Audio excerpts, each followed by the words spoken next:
Dermeval Saviani. Escola e Democracia. Apresentação.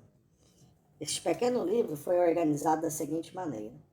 O primeiro texto reproduz o artigo As Teorias da Educação e o Problema da Marginalidade na América Latina, publicado originalmente em Cadernos de Pesquisa número 42, em agosto de 82, da Fundação Carlos Chagas. Os textos seguintes, Escola e Democracia 1 e Escola e Democracia 2, reproduzem, respectivamente, os artigos Escola e Democracia ou a Teoria da Curvatura da Vara, AND, 1981, e Escola e Democracia para além da Teoria da Curvatura da Vara, AND, 1982.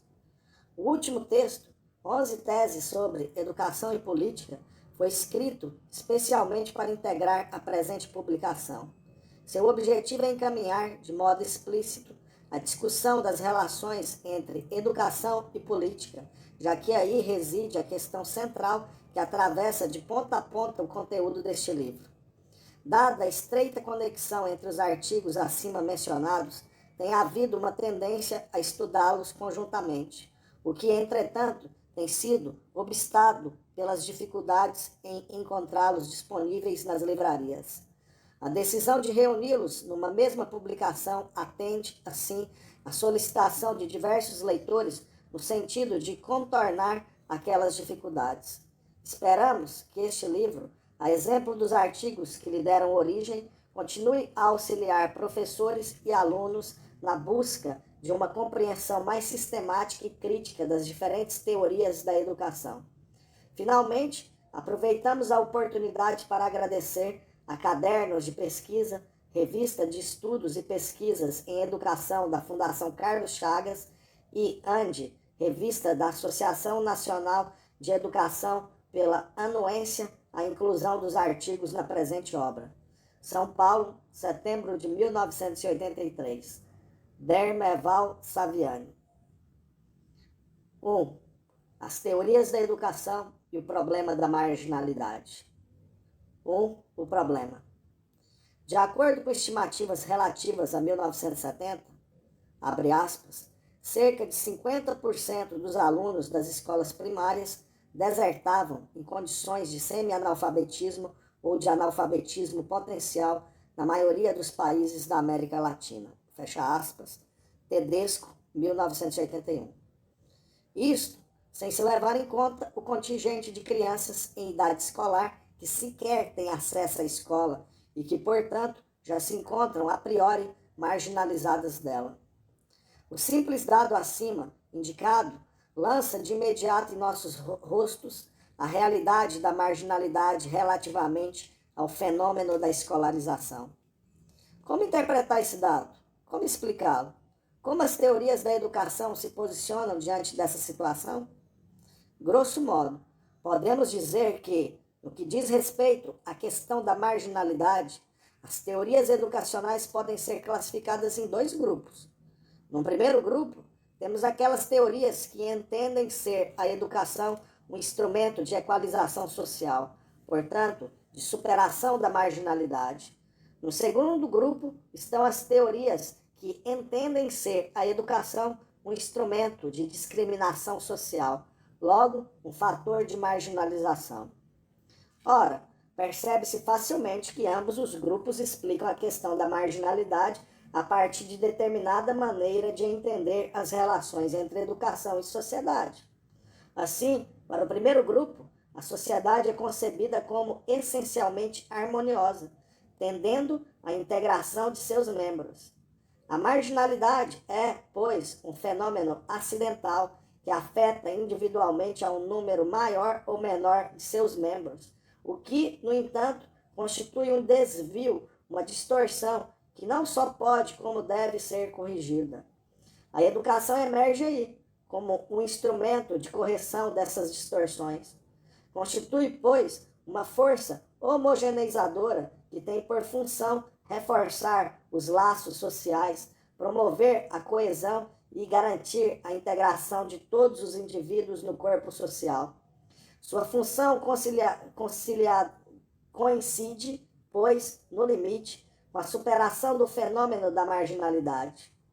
Enquanto esta ainda existe, devem ser intensificar os esforços educativos. Quando for superada, cumpre manter os serviços educativos no nível, pelo menos, suficiente para impedir o reaparecimento do problema da marginalidade. Como se vê, no que respeita às relações entre educação e sociedade, concebe-se a educação com uma ampla margem de autonomia em face da sociedade.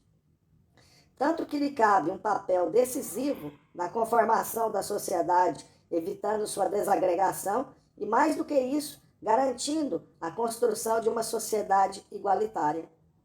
Já o segundo grupo de teorias concebe a sociedade como sendo essencialmente marcada pela divisão entre grupos ou classes antagônicas que se relacionam à base da força, a qual se manifesta fundamentalmente nas condições de produção da vida material. Nesse quadro, a marginalidade é entendida como um fenômeno inerente à própria estrutura da sociedade.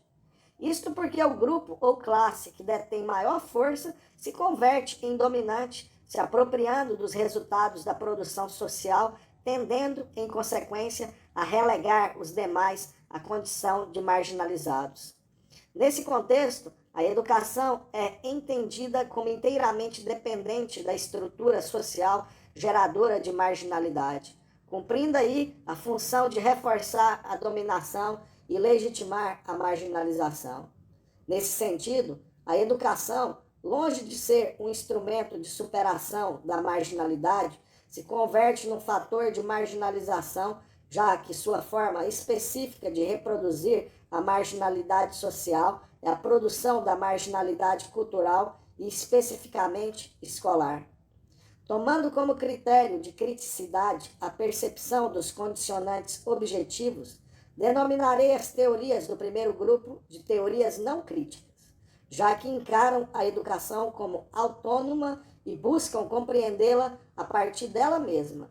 Inversamente, aquelas do segundo grupo são críticas, uma vez que se empenham em compreender a educação, remetendo-a sempre a seus condicionantes objetivos, isto é, aos determinantes sociais, vale dizer, a estrutura socioeconômica que condiciona a forma de manifestação do fenômeno educativo.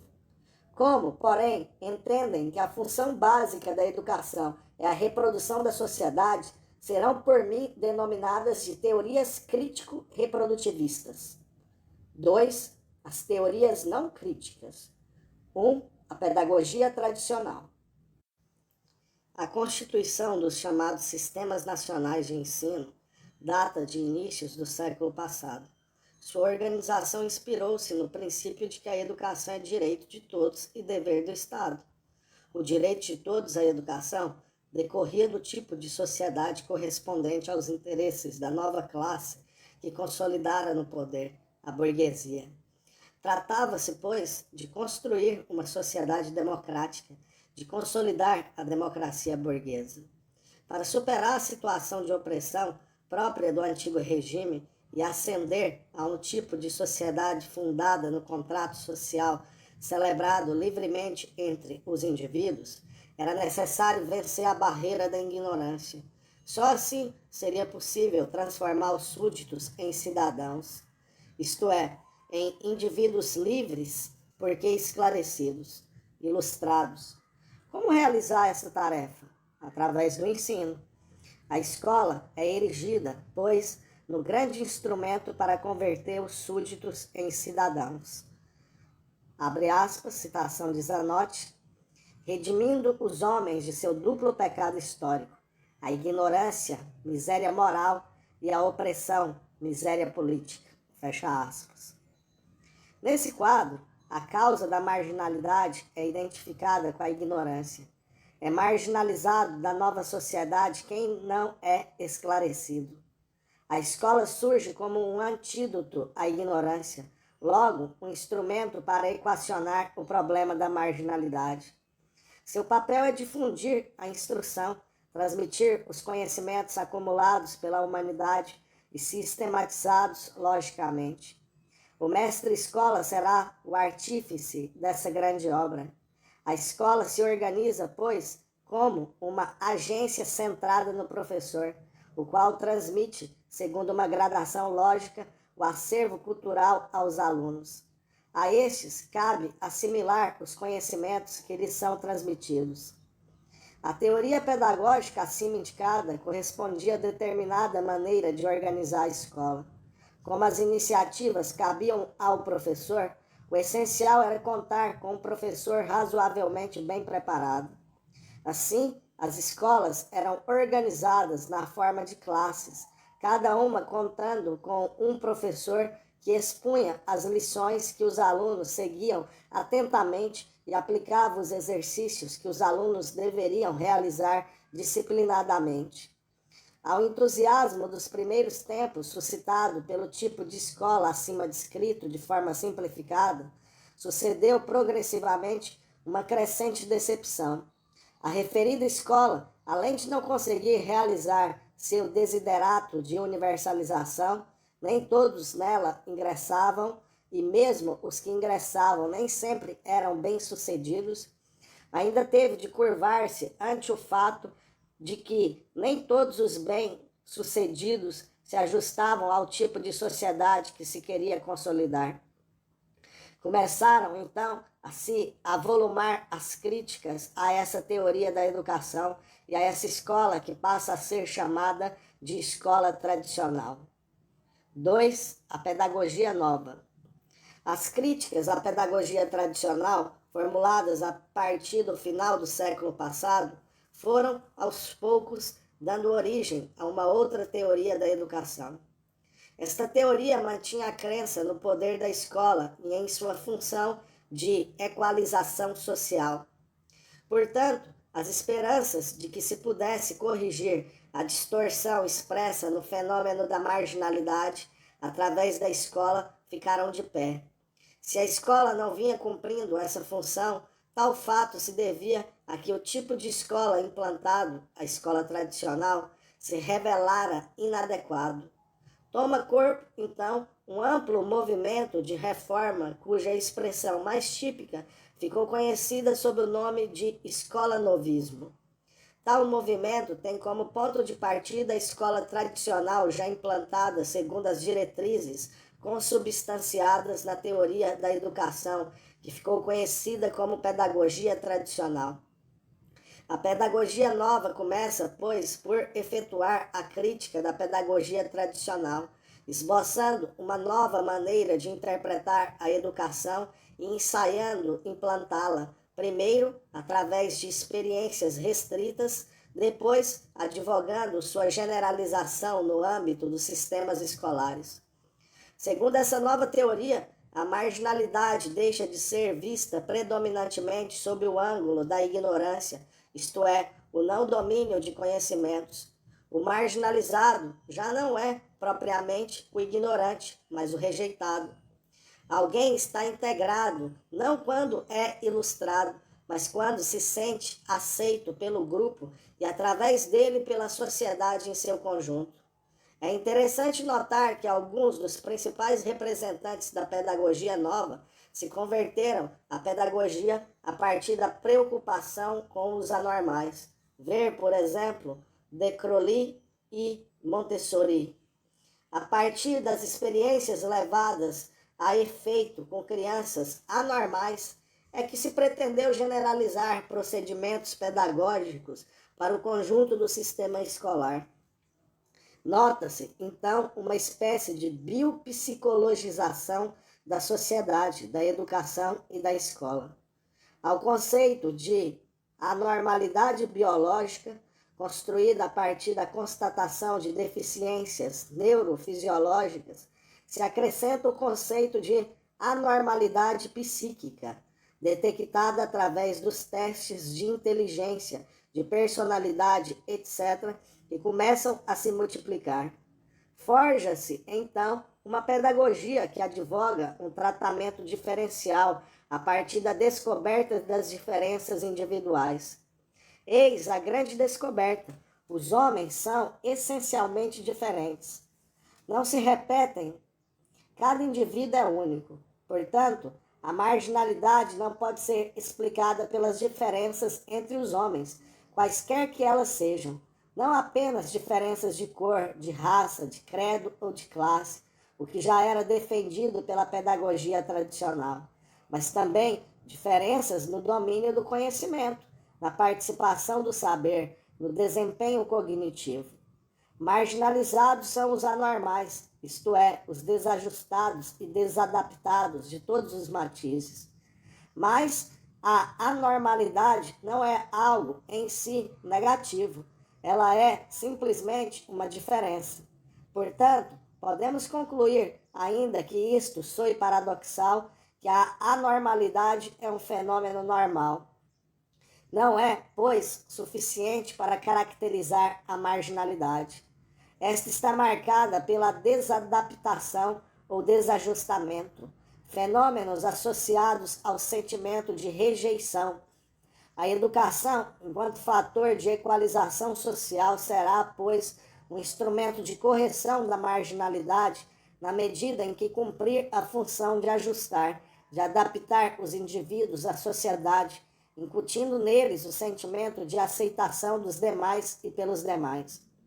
Portanto, a educação será um instrumento de correção da marginalidade, na medida em que contribuir para a constituição de uma sociedade cujos membros, não importam as diferenças de quaisquer tipos, se aceitem mutuamente e se respeitem na sua individualidade específica. Compreende-se, então, que essa maneira de entender a educação, por referência à pedagogia tradicional, tenha deslocado o eixo da questão pedagógica do intelecto para o sentimento, do aspecto lógico para o psicológico, dos conteúdos cognitivos para os métodos ou processos pedagógicos, do professor para o aluno, do esforço para o interesse, da disciplina para a espontaneidade, do diretivismo para o não diretivismo, da quantidade para a qualidade, de uma pedagogia de inspiração filosófica centrada na ciência da lógica para uma pedagogia de inspiração experimental, baseada principalmente nas contribuições da biologia e da psicologia. Em suma, trata-se de uma teoria pedagógica que considera que o importante não é aprender, mas aprender a aprender. Para funcionar de acordo com a concepção acima exposta, obviamente, a organização escolar teria que passar por uma sensível reformulação. Assim, em lugar de classes confiadas a professores que dominavam as grandes áreas do conhecimento, revelando-se capazes de colocar os alunos em contato com os grandes textos que eram tomados como modelos a serem imitados e progressivamente assimilados pelos alunos, a escola deveria agrupar os alunos segundo áreas de interesses decorrentes de sua atividade livre. O professor agiria como um estimulador e orientador da aprendizagem, cuja iniciativa principal caberia aos próprios alunos. Tal aprendizagem seria uma decorrência espontânea do ambiente estimulante e da relação viva que se estabeleceria entre os alunos e entre estes e o professor. Para tanto, cada professor teria de trabalhar com pequenos grupos de alunos, sem o que a relação interpessoal, essência da atividade educativa, ficaria dificultada. E no ambiente estimulante, portanto, dotado de materiais didáticos ricos, biblioteca de classe, etc. Em suma, a feição das escolas mudaria seu aspecto sombrio, disciplinado, silencioso e de paredes opacas, assumindo um ar alegre, movimentado, barulhento e multicolorido. O tipo de escola acima descrito não conseguiu, entretanto, alterar significativamente o panorama organizacional dos sistemas escolares. Isto porque, além de outras razões, implicava em custos bem mais elevados do que a escola tradicional. Com isto, a escola nova organizou-se basicamente na forma de escolas experimentais, ou como núcleos raros, muito bem equipados e circunscritos a pequenos grupos de elite. No entanto, o ideal escola novista, tendo sido amplamente difundido, penetrou nas cabeças dos educadores, acabando por gerar consequências também nas amplas redes escolares oficiais organizadas na forma tradicional. Cumpre assinalar que tais consequências foram mais negativas que positivas, uma vez que, provocando o afrouxamento da disciplina e a despreocupação com a transmissão de conhecimentos, acabou por rebaixar o nível do ensino destinado às camadas populares, as quais muito frequentemente têm na escola o único meio de acesso ao conhecimento elaborado. Em contrapartida, a escola nova aprimorou a qualidade do ensino destinado às elites. Vê-se, pois, que, paradoxalmente, em lugar de resolver o problema da marginalidade, a escola nova o agravou. Com efeito, ao enfatizar a qualidade do ensino, ela deslocou o eixo de preocupação do âmbito político relativo à sociedade em seu conjunto para o âmbito técnico-pedagógico relativo ao interior da escola, cumprindo, ao mesmo tempo, uma dupla função: manter a expansão da escola em limites suportáveis pelos interesses dominantes e desenvolver um tipo de ensino adequado a esses interesses. É a esse fenômeno que denominei de mecanismo de recomposição da hegemonia da classe dominante. Cabe assinalar que o papel da escola nova, acima descrito, se manifestou mais nitidamente no caso da América Latina. Em verdade, na maioria dos países dessa região, os sistemas de ensino começaram a assumir feição mais nítida já no século atual, quando o escolanovismo estava largamente disseminado na Europa e principalmente nos Estados Unidos, não deixando, em consequência, de influenciar o pensamento pedagógico latino-americano. Portanto, a disseminação das escolas efetuada segundo os moldes tradicionais não deixou de ser, de alguma forma, perturbada pela propagação do ideário da pedagogia nova, já que esse ideário, ao mesmo tempo que procurava evidenciar as deficiências da escola tradicional, dava força à ideia segundo a qual é melhor uma boa escola para poucos do que uma escola deficiente para muitos. 3. A pedagogia tecnicista. Ao findar a primeira metade do século atual, o escolanovismo apresentava sinais visíveis de exaustão. As esperanças depositadas na reforma da escola resultaram frustradas. Um sentimento de desilusão começava a se alastrar nos meios educacionais. A pedagogia nova, ao mesmo tempo que se tornava dominante enquanto concepção teórica, a tal ponto que se tornou senso comum o entendimento tal, segundo o qual a pedagogia nova é portadora de todas as virtudes e de nenhum vício, ao passo que a pedagogia tradicional é portadora de todos os vícios e de nenhuma virtude, na prática se revelou ineficaz em face da questão da marginalidade.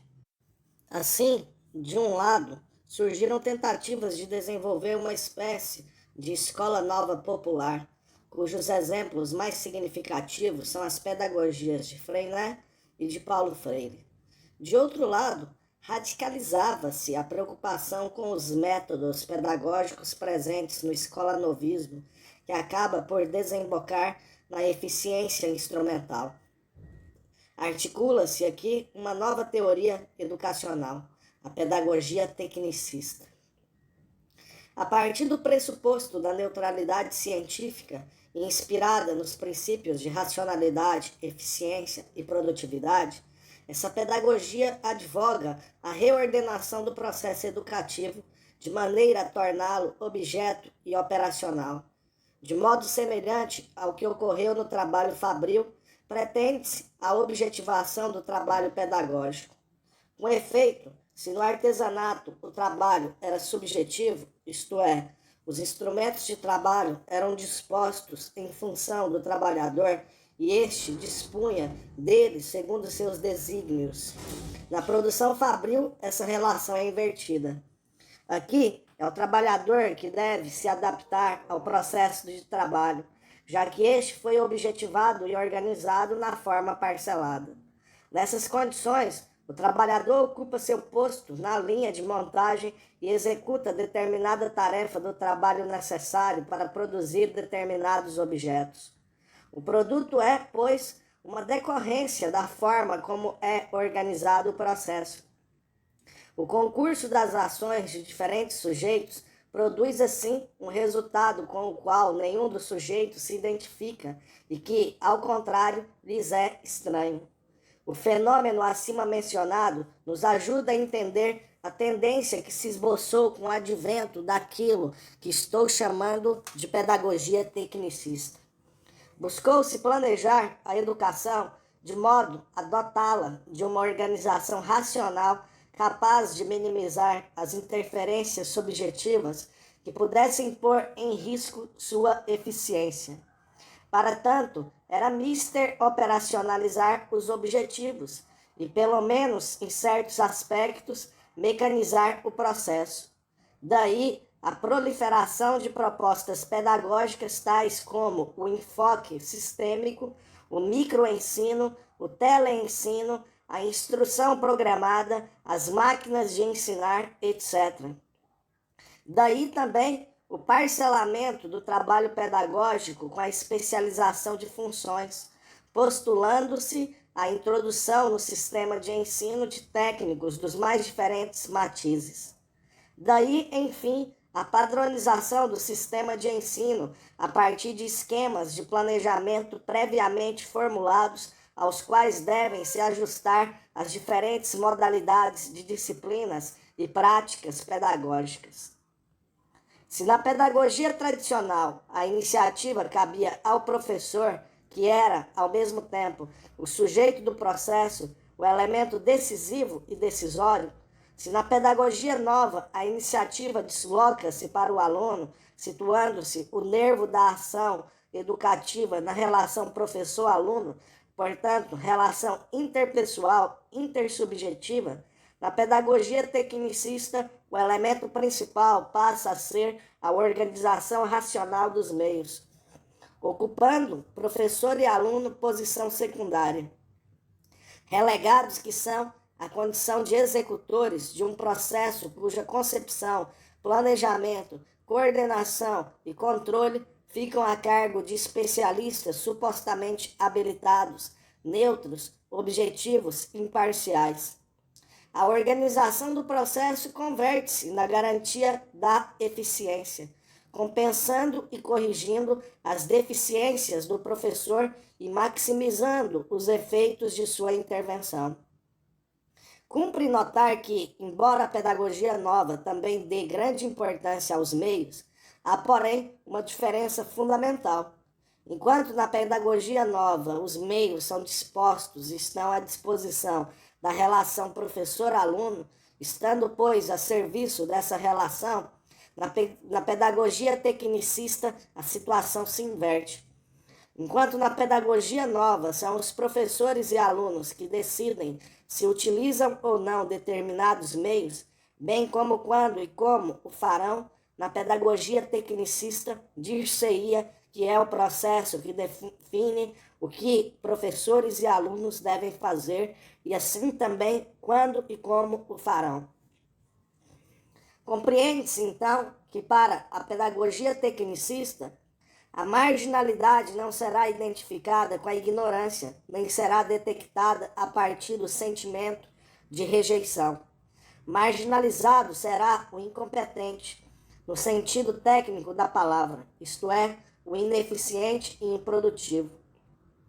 A educação estará contribuindo para superar o problema da marginalidade na medida em que formar indivíduos eficientes, portanto, capazes de darem sua parcela de contribuição para o aumento da produtividade da sociedade.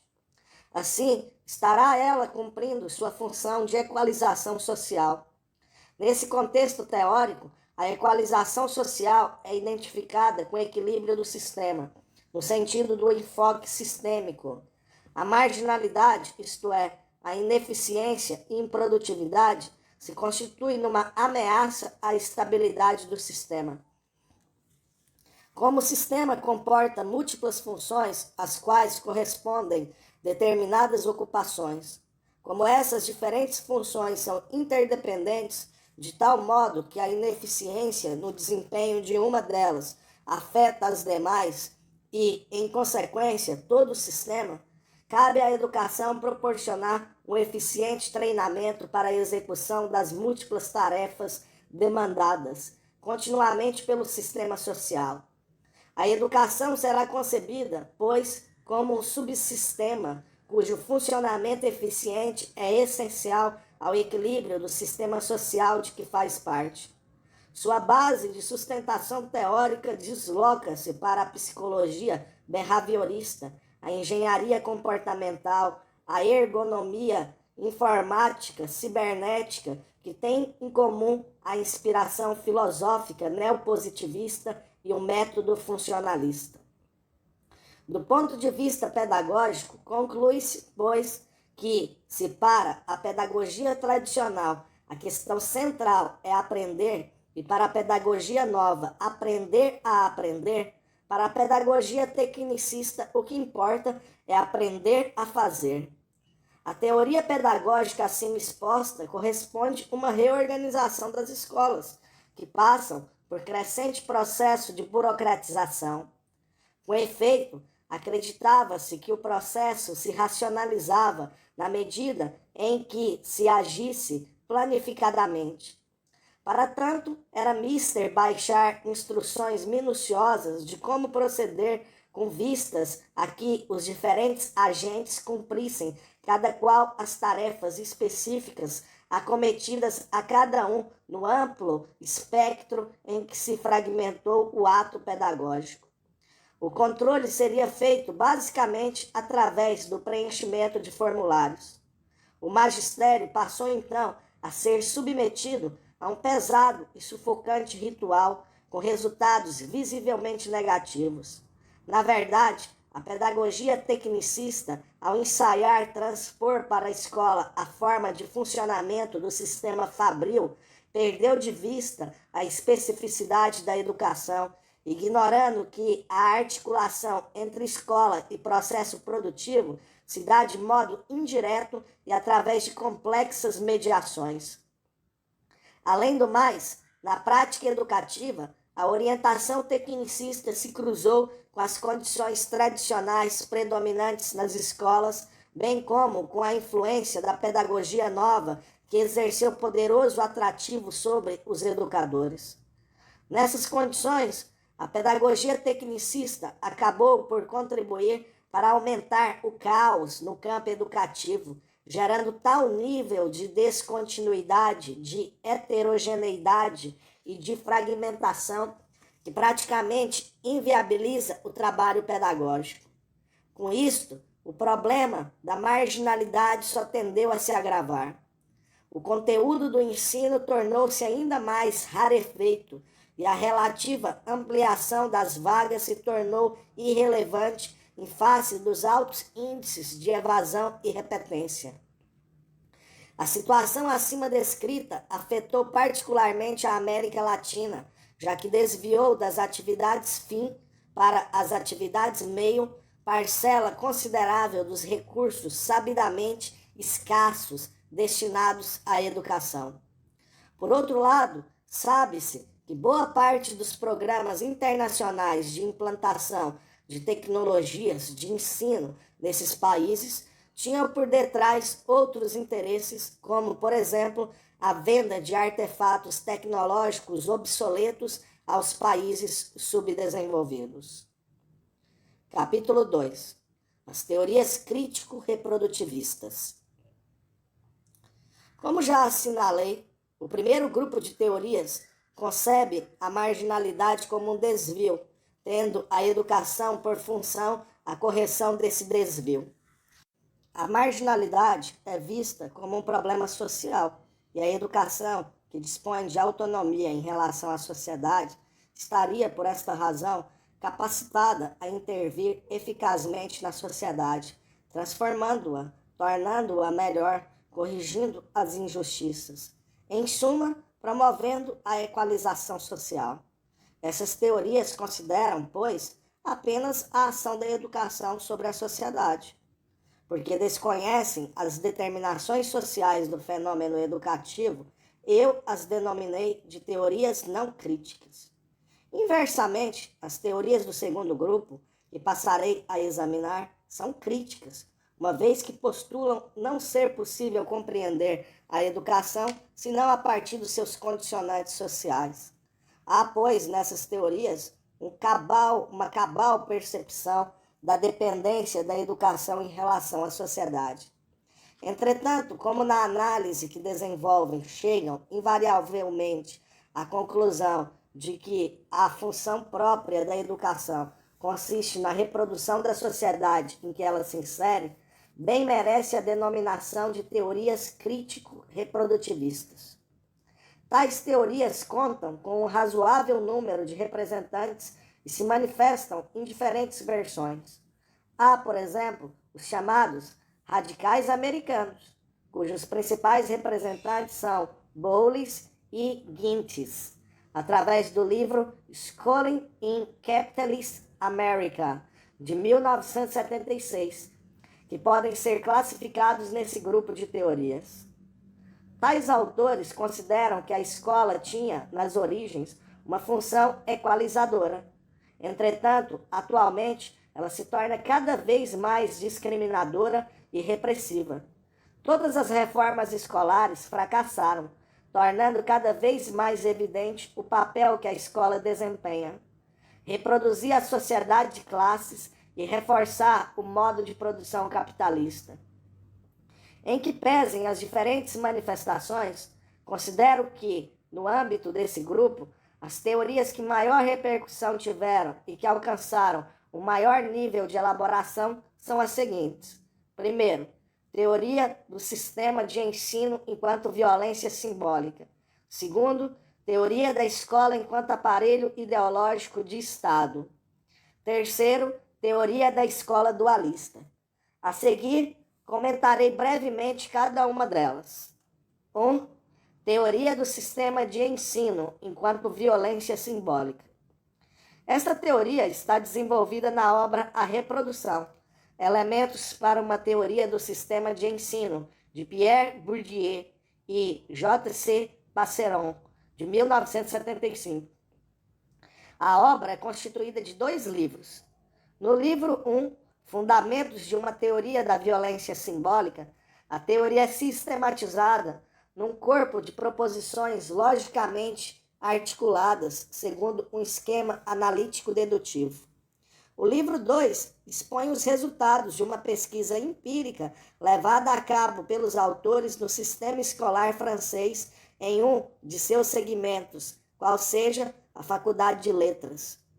Como as análises do livro 2 podem ser consideradas como aplicações a um caso historicamente determinado dos princípios gerais enunciados no livro 1, ainda que tenham servido, ao mesmo tempo, como ponto de partida para a construção dos princípios do livro 1, minha exposição se limitará ao conteúdo do livro 1. O arcabouço do livro 1 constitui mais do que uma sociologia da educação, uma sociológica da educação. Isto porque não se trata de uma análise da educação como fato social, mas da explicitação das condições lógicas de possibilidade de toda e qualquer educação para toda e qualquer sociedade de toda e qualquer época ou lugar. Trata-se de uma teoria axiomática que se desdobra dedutivamente dos princípios universais para os enunciados analíticos de suas consequências particulares. Por isso, cada grupo de proposição começa sempre por um enunciado universal. Todo poder de violência simbólica, toda ação pedagógica, etc. E termina por uma aplicação particular, expressa através da fórmula, abre aspas, uma formação social determinada, fecha aspas.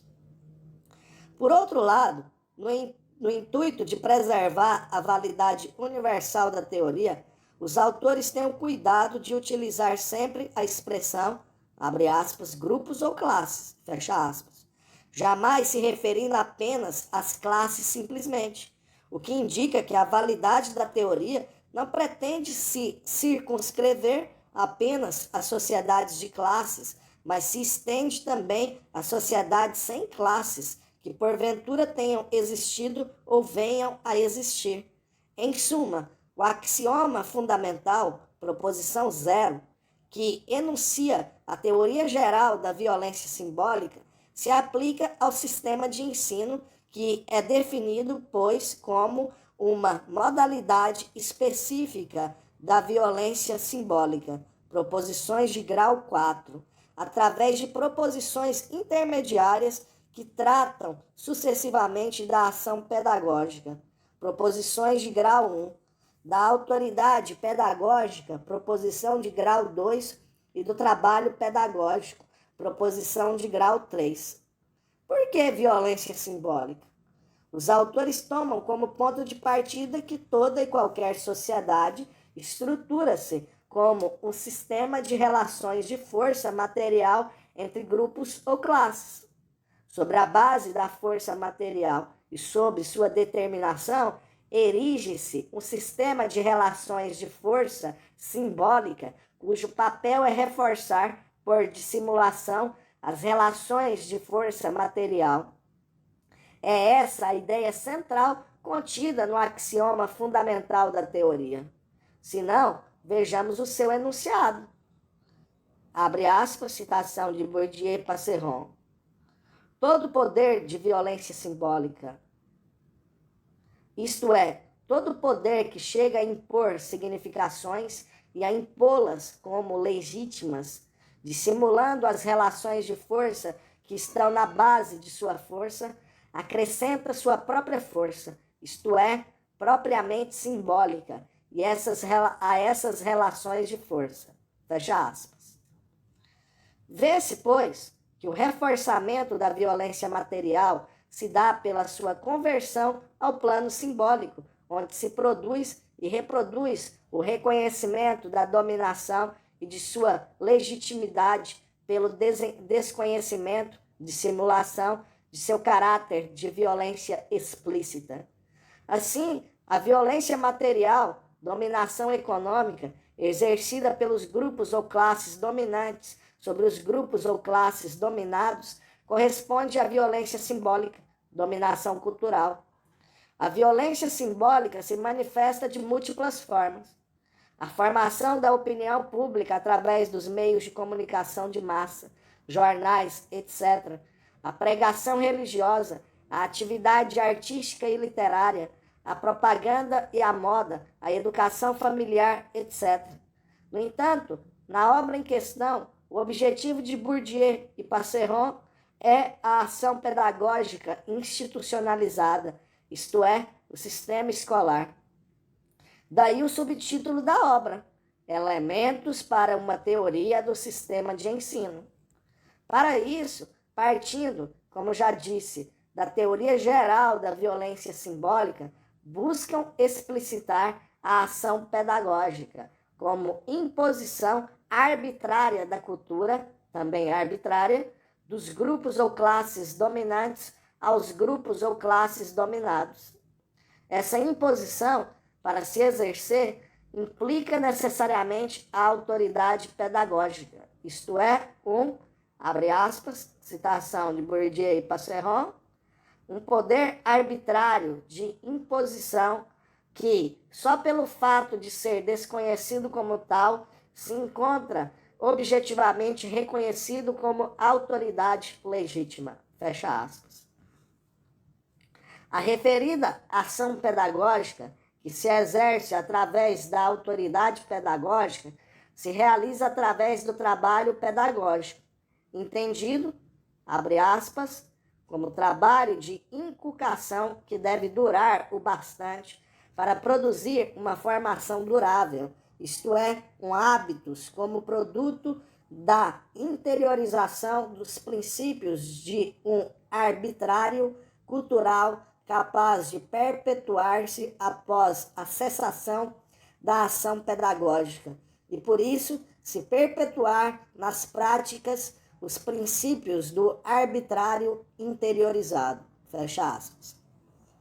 Para compreender o sistema de ensino, é de fundamental importância a distinção entre trabalho pedagógico primário, educação familiar, e trabalho pedagógico secundário, cuja forma institucionalizada é o trabalho escolar. Como os autores indicam no escolho, proposição 1, abre aspas, reservou-se a seu momento lógico, proposições de grau 4, a especificação das formas e dos efeitos de uma ação pedagógica que se exerce no quadro de uma instituição escolar. É somente na última proposição que se encontra caracterizada expressamente a ação pedagógica escolar que reproduz a cultura dominante, contribuindo desse modo para reproduzir a estrutura das relações de força numa formação social onde o sistema de ensino dominante tende a assegurar-se do monopólio da violência simbólica legítima. Fecha aspas. A proposição 4.3 sintetiza, pois, de modo exaustivo, o conjunto da teoria do sistema de ensino enquanto violência simbólica. Vale a pena, então, apesar de sua extensão, transcrevê-la integralmente. Abre aspas. Numa formação social determinada, o sistema de ensino dominante pode constituir o trabalho pedagógico dominante como trabalho escolar,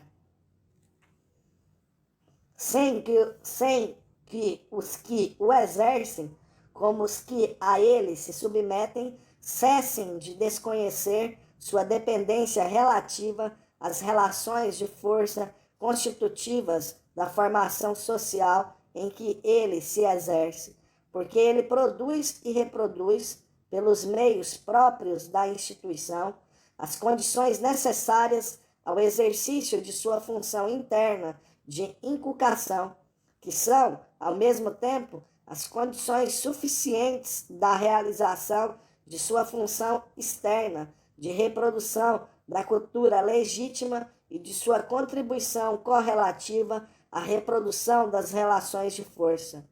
E porque, só pelo fato de que existe e subsiste como instituição, ele implica as condições institucionais do desconhecimento da violência simbólica que exerce, isto é, porque os meios institucionais dos quais dispõe enquanto instituição relativamente autônoma, detentora do monopólio do exercício legítimo da violência simbólica, estão predispostos a servir também, sob a aparência da neutralidade, os grupos ou classes dos quais ele reproduz o arbitrário cultural, dependência pela independência. Fecha aspas, fim da citação. Portanto, a teoria não deixa margem a dúvidas. A função da educação é a de reprodução das desigualdades sociais. Pela reprodução cultural, ela contribui especificamente para a reprodução social. Como interpretar, nesse quadro, o fenômeno da marginalidade? De acordo com essa teoria, marginalizados são os grupos ou classes dominados. Marginalizados socialmente porque não possuem força material, capital econômico, e marginalizados culturalmente porque não possuem força simbólica, capital cultural. E a educação, longe de ser um fator de superação da marginalidade, constitui um elemento reforçador da mesma. Eis a função logicamente necessária da educação. Não há, pois, outra alternativa. Toda tentativa de utilizá-la como instrumento de superação da marginalidade não é apenas uma ilusão. É a forma através da qual ela dissimula e, por isso, cumpre eficazmente a sua função de marginalização. Todos os esforços ainda que oriundos dos grupos ou classes dominados, reverte sempre no reforçamento dos interesses dominantes. Abre aspas, citação de Bourdieu e Passeron, abre aspas. E pela mediação desse efeito de dominação da ação pedagógica dominante, que as diferentes ações pedagógicas que se exercem nos diferentes grupos ou classes colaboram objetivamente e indiretamente na dominação das classes dominantes, inculcação pelas ações pedagógicas dominadas de conhecimentos ou de maneiras dos quais a ação pedagógica dominante define o valor sobre o mercado econômico ou simbólico. Fecha aspas, fim da citação. Eis porque Snyder resumiu sua crítica a essa teoria na seguinte frase, abre aspas, Bourdieu, Passeron ou a luta de classes impossível, fecha aspas. Snyder, 1977. 2. Teoria da escola enquanto aparelho ideológico de Estado. Ao analisar a reprodução das condições de produção, que implica a reprodução das forças produtivas e das relações de produção existentes, Althusser é levado a distinguir no Estado os aparelhos repressivos de Estado, o governo, a administração, o exército, a polícia, os tribunais, as prisões, etc., e os aparelhos ideológicos de Estado, A e E, que ele enumera provisoriamente da seguinte forma: o aparelho ideológico de Estado religioso, o sistema das diferentes igrejas, o aparelho ideológico de Estado escolar, o sistema das diferentes escolas públicas e particulares, o aparelho ideológico de Estado familiar, o aparelho ideológico de Estado jurídico, o aparelho ideológico de Estado político, o sistema político de que fazem parte os diferentes partidos, o aparelho ideológico de Estado sindical,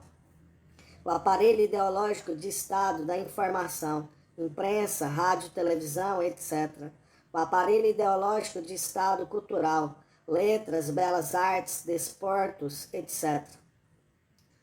A distinção entre ambos assenta no fato de que o aparelho repressivo de Estado funciona massivamente pela violência e secundariamente pela ideologia, enquanto que, inversamente, os aparelhos ideológicos de Estado funcionam massivamente pela ideologia e secundariamente pela repressão.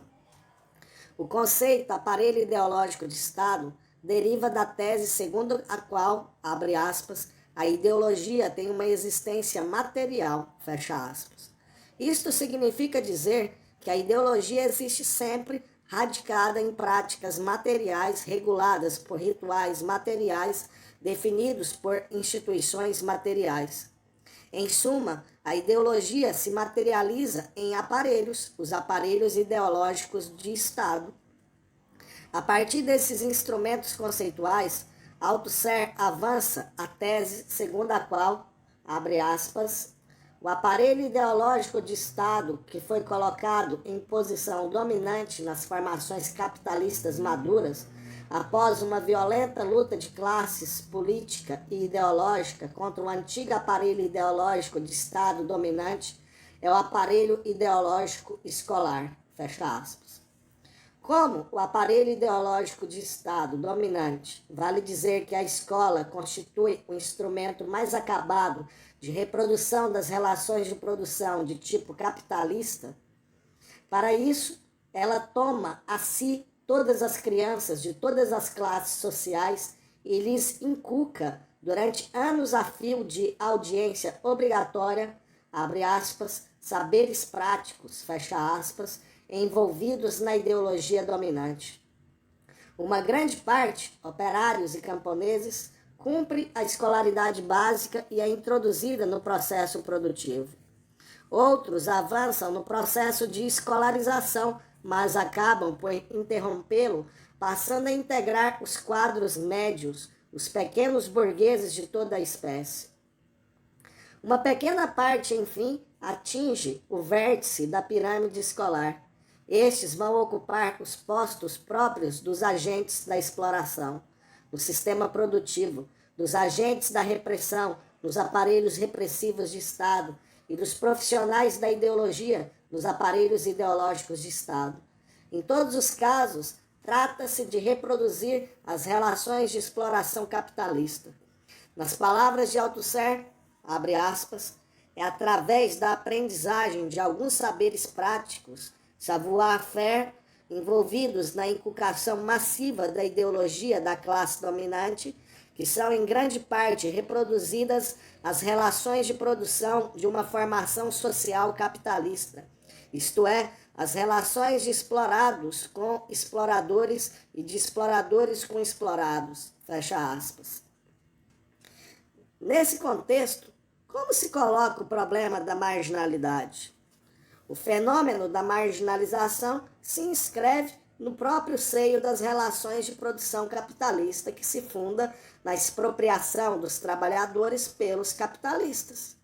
Marginalizado é, pois, a classe trabalhadora. O aparelho ideológico de Estado escolar, em lugar de instrumento de equalização social, constitui um mecanismo construído pela burguesia para garantir e perpetuar seus interesses. Se as teorias do primeiro grupo, por isso, elas bem merecem ser chamadas de não críticas, desconhecem essas determinações objetivas e imaginam que a escola possa cumprir o papel de correção da marginalidade, isso se deve simplesmente ao fato de que aquelas teorias são ideológicas, isto é, dissimulam para produzi-las as condições de marginalidade em que vivem as camadas trabalhadoras. No entanto, diferente de Bourdieu e Passeron, Althusser não nega a luta de classes. Ao contrário, chega mesmo a afirmar que, abre aspas, os aparelhos ideológicos de Estado podem ser não só o alvo, mas também o local da luta de classes, e por vezes de formas renhidas da luta de classes, fecha aspas. Entretanto, quando descreve o funcionamento do aparelho ideológico de Estado escolar, a luta de classes fica praticamente diluída, tal o peso que adquire aí a dominação burguesa. Eu diria, então, que a luta de classes resulta, nesse caso, heróica, mas inglória, já que sem nenhuma chance de êxito. O parágrafo, um tanto longo que me permito transcrever, fundamenta essa conclusão. Abre aspas. Peço desculpa aos professores que, em condições terríveis, tentam voltar contra a ideologia, contra o sistema e contra as práticas em que este os encerra, as armas que podem encontrar na história e no saber que ensinam.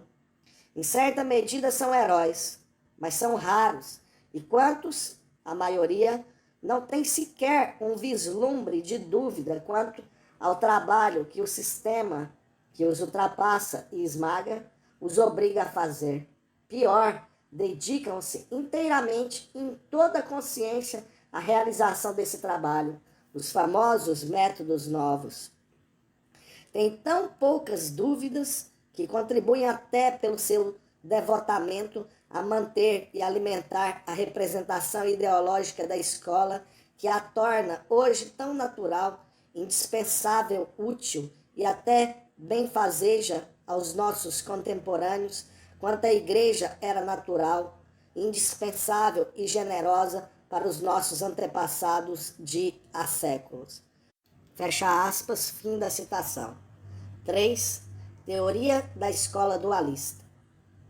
Essa teoria foi elaborada por C. Baudelot e R. Stabler e exposta no livro L'École capitaliste en France, de 1971.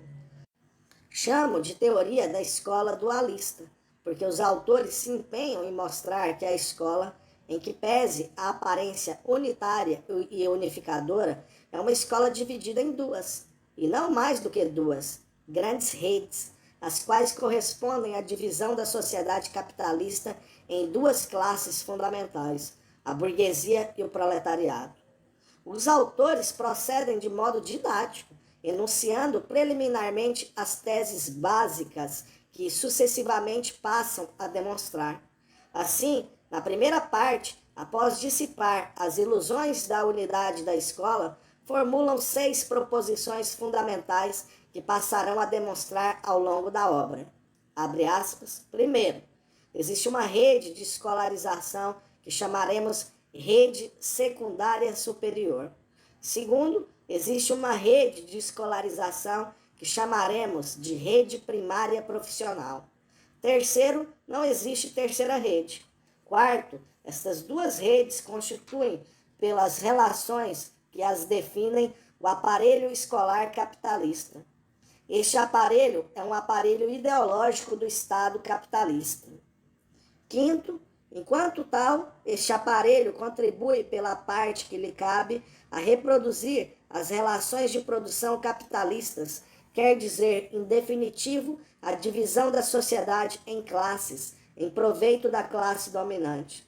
Sexto, é a divisão da sociedade em classes antagonistas que explica, em última instância, não somente a existência das duas redes, mas ainda o que as define como tais, os mecanismos de seu funcionamento, suas causas e seus efeitos. Fecha aspas.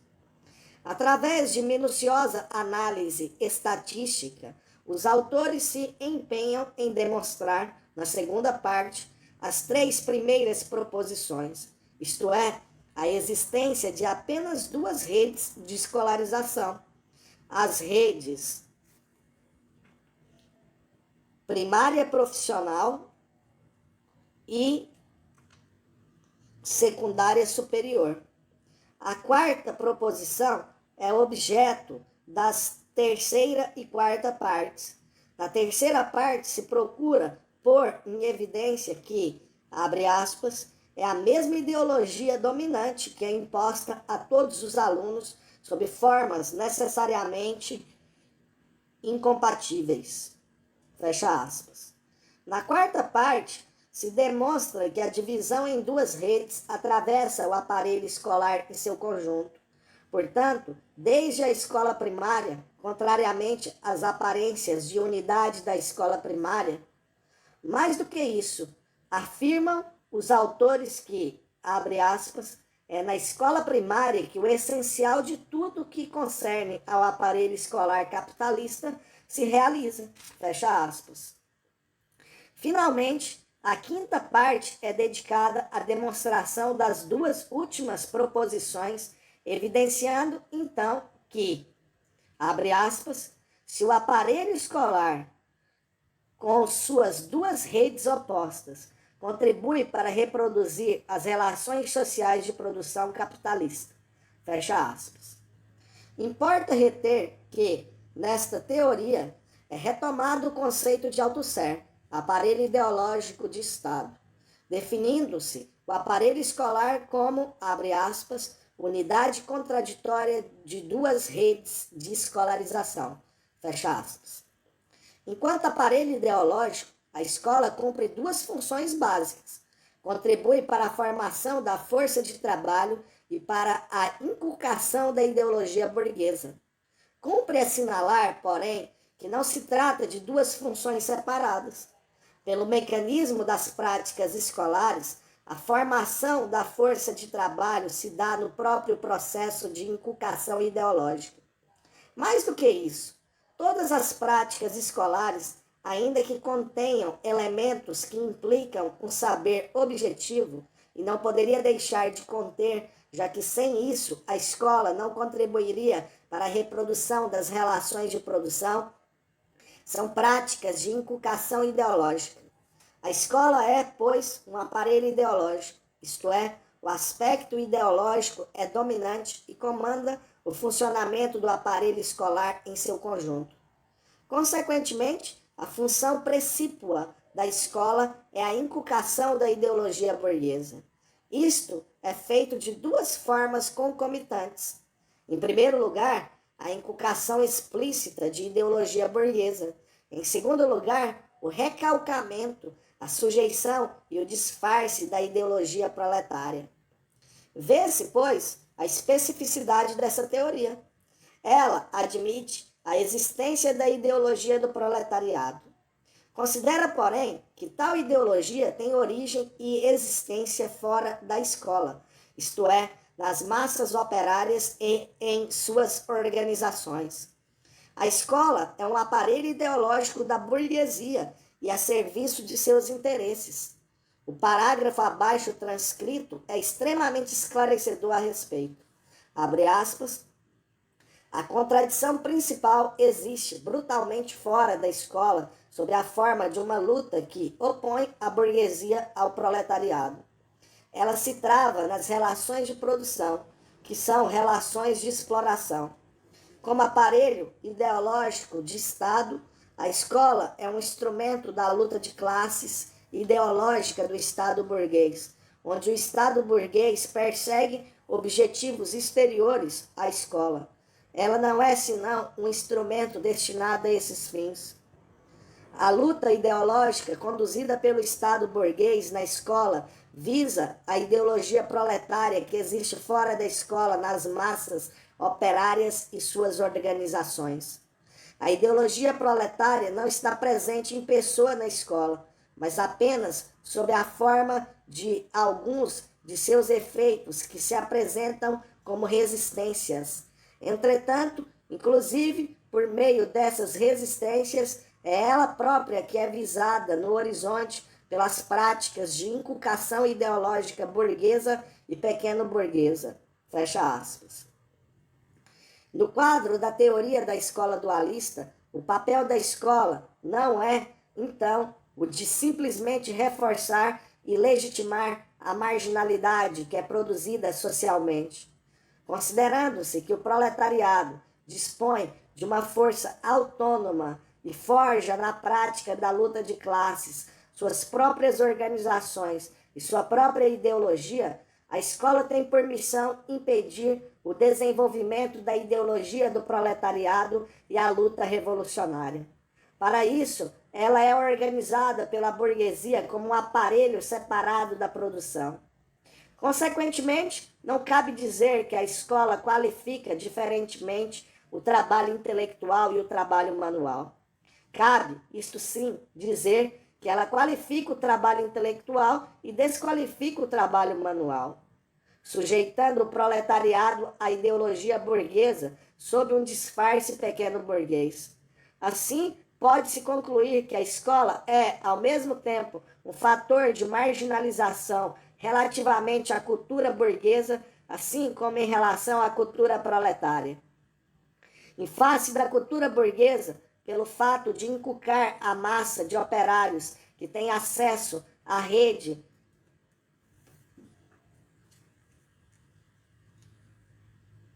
primária profissional, apenas os subprodutos da própria cultura burguesa. Em relação à cultura proletária, pelo fato de recalcá-la, forçando os operários a representarem sua condição nas categorias da ideologia burguesa. Consequentemente, a escola, longe de ser um instrumento de equalização social, é duplamente um fator de marginalização. Converte os trabalhadores em marginais, não apenas por referência à cultura burguesa, mas também em relação ao próprio movimento proletário, buscando arrancar do seio desse movimento, colocar à margem dele todos aqueles que ingressam no sistema de ensino. Pode-se, pois, concluir que, se Baudelot e Stabler se empenham em compreender a escola no quadro da luta de classes, eles não a encaram, porém, como palco e alvo da luta de classes. Com efeito, entendem que a escola, enquanto aparelho ideológico, é um instrumento da burguesia na luta ideológica contra o proletariado. A possibilidade de que a escola se constitua num instrumento de luta do proletariado fica descartada. Uma vez que a ideologia proletária adquire sua forma acabada no seio das massas e organizações operárias, não se cogita de utilizar a escola como meio de elaborar e difundir a referida ideologia. Se o proletariado se revela capaz de elaborar, independentemente da escola, sua própria ideologia de um modo tão consistente quanto faz a burguesia com o auxílio da escola, então, por referência ao aparelho escolar, a luta de classes revela-se inútil. Eis porque Snyder resume sua crítica à teoria da escola dualista com a expressão, abre aspas, Baudelot estable ou a luta de classe inútil, fecha aspas.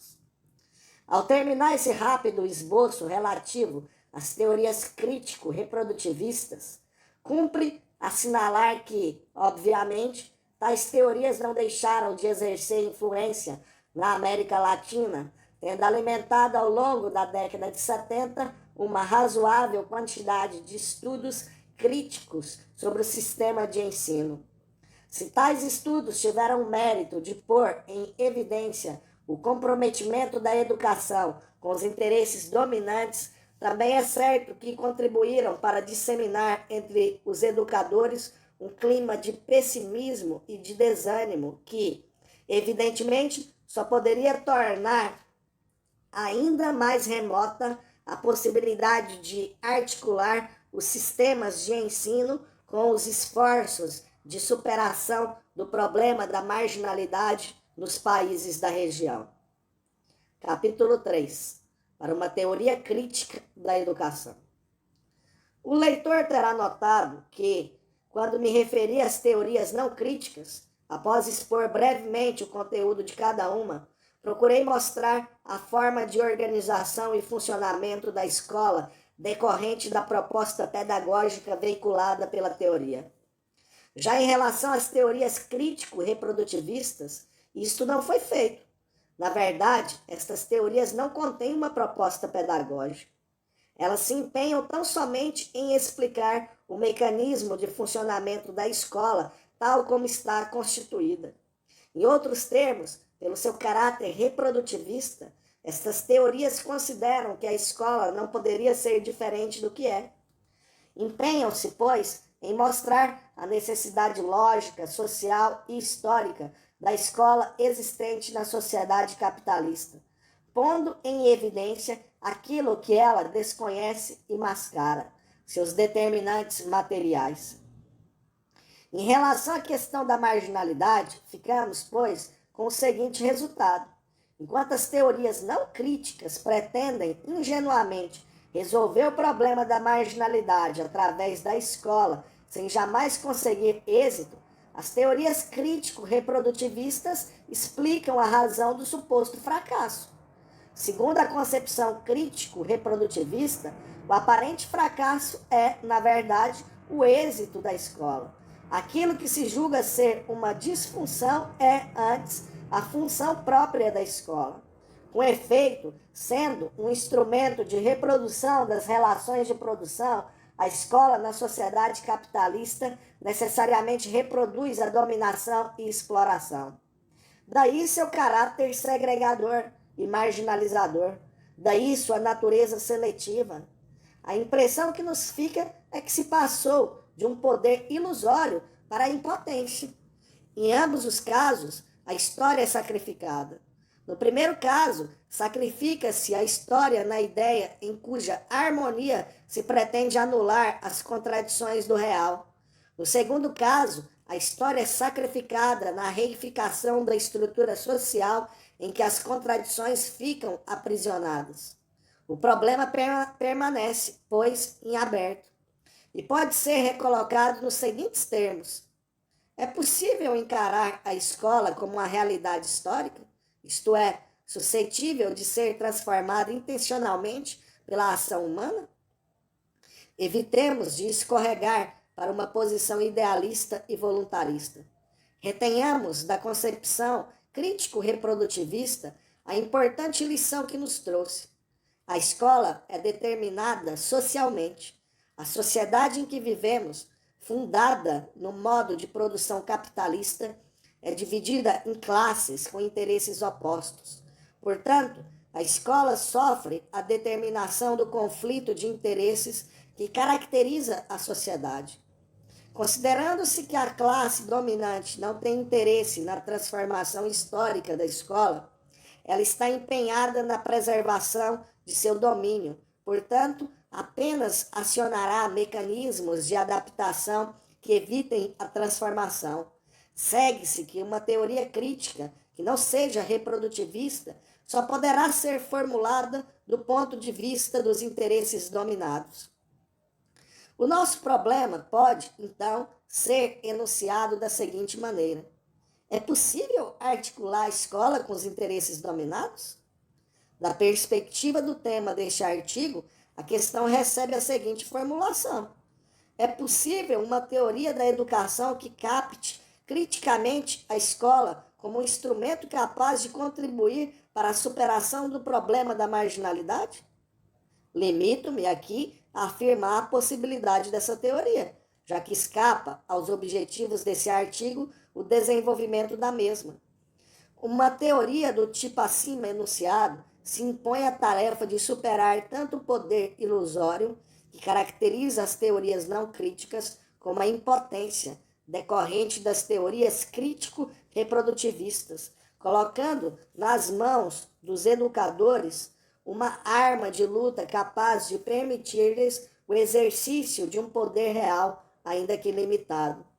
No entanto, o caminho é repleto de armadilhas, já que os mecanismos de adaptação, acionados periodicamente a partir dos interesses dominantes, podem ser confundidos com os anseios da classe dominada.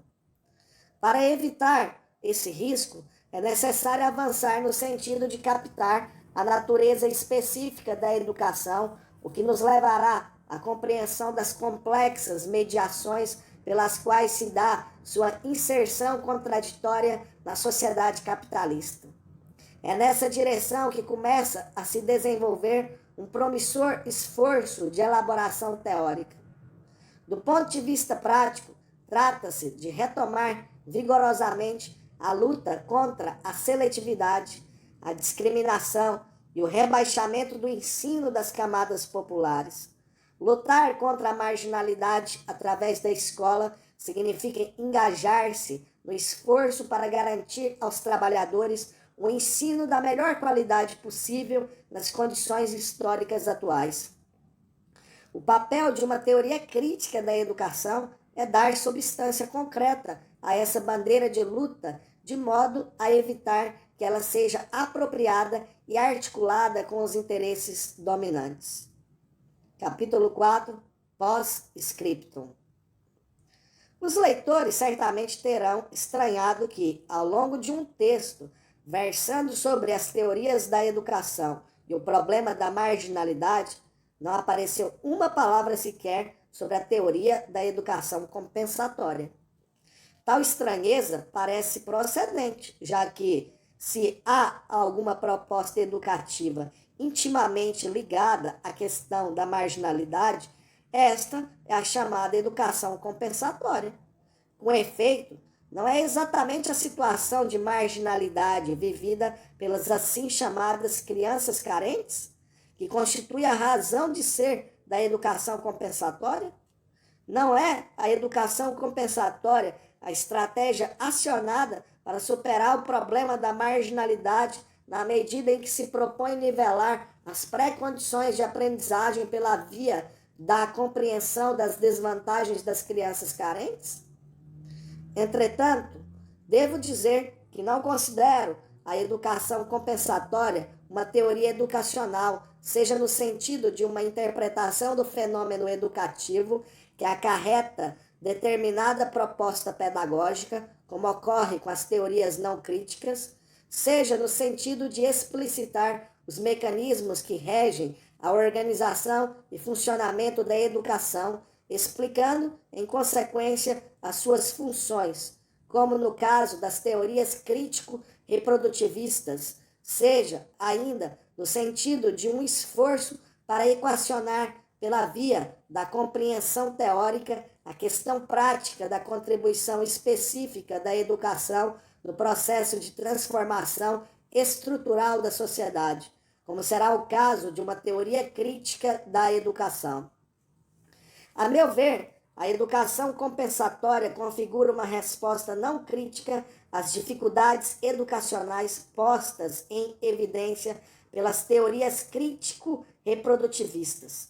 Assim, uma vez que se acumulavam as evidências de que o fracasso escolar, incidindo predominantemente sobre os alunos socioeconomicamente desfavorecidos, se devia a fatores externos ao funcionamento da escola. Tratava-se, então, de agir sobre esses fatores. Educação compensatória significa, pois, o seguinte: a função básica da educação continua sendo interpretada em termos da equalização social. Entretanto, para que a escola cumpra sua função equalizadora, é necessário compensar as deficiências, cuja persistência acaba sistematicamente por neutralizar a eficácia da ação pedagógica. Vê-se, pois, que não se formula uma nova interpretação da ação pedagógica. Esta continua sendo entendida em termos da pedagogia tradicional, da pedagogia nova ou da pedagogia tecnicista, encaradas de forma isolada ou de forma combinada. O caráter de compensação de deficiências prévias ao processo de escolarização nos permite compreender a estreita ligação entre educação compensatória e pré-escola. Daí porque a educação compensatória compreende um conjunto de programas destinados a compensar deficiências de diferentes ordens, de saúde e nutrição, familiares, emotivas, cognitivas, motoras, linguísticas, etc. Tais programas acabam colocando sob a responsabilidade da educação uma série de problemas que não são especificamente educacionais, o que significa, na verdade, a persistência da crença ingênua no poder redentor da educação em relação à sociedade. Assim, se a educação se revelou incapaz de redimir a humanidade através da ação pedagógica, não se trata de reconhecer seus limites, mas de alargá-los. Atribui-se, então, à educação um conjunto de papéis que, no limite, abarcam as diferentes modalidades de política social. A consequência é a pulverização de esforços e de recursos com resultados praticamente nulos do ponto de vista propriamente educacional. Essas constatações me levaram à conclusão de que a própria expressão educação compensatória coloca o problema em termos invertidos, isto é, o termo que aparece como substantivo deveria ser o adjetivo e vice-versa.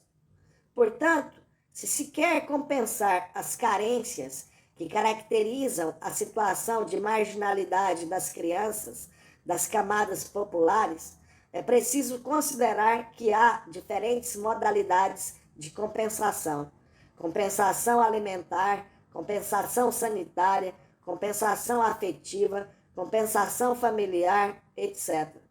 Neste quadro, constatada a existência de deficiências especificamente educacionais, caberia-se falar não em educação compensatória, atribuindo-se à educação a responsabilidade de compensar todo tipo de deficiência, mas em compensação educacional.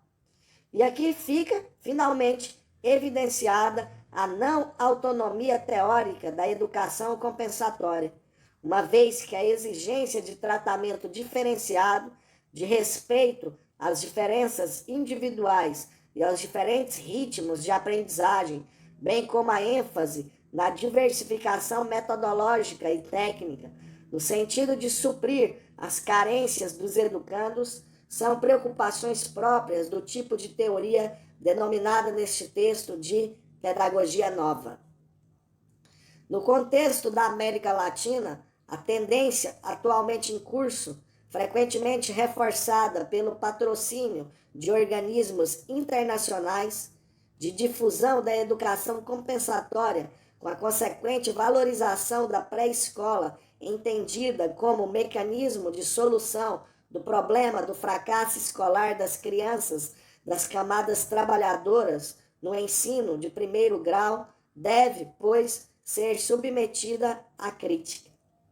Com efeito, tal tendência acaba por se configurar numa nova forma de contornar o problema em lugar de atacá-lo de frente. Exemplo eloquente desse desvio é o caso da cidade de São Paulo, onde, após 10 anos de merenda escolar, os índices de fracasso escolar na passagem da primeira para a segunda série do primeiro grau, em lugar de diminuir, aumentaram em 6%. Cumpre, pois, não tergiversar. Não se trata de negar a importância dos diferentes programas de ação compensatória. Considerá-los, porém, como programas educativos implica um afastamento ainda maior, em lugar da aproximação que se faz necessária em direção à compreensão da natureza específica do fenômeno educativo.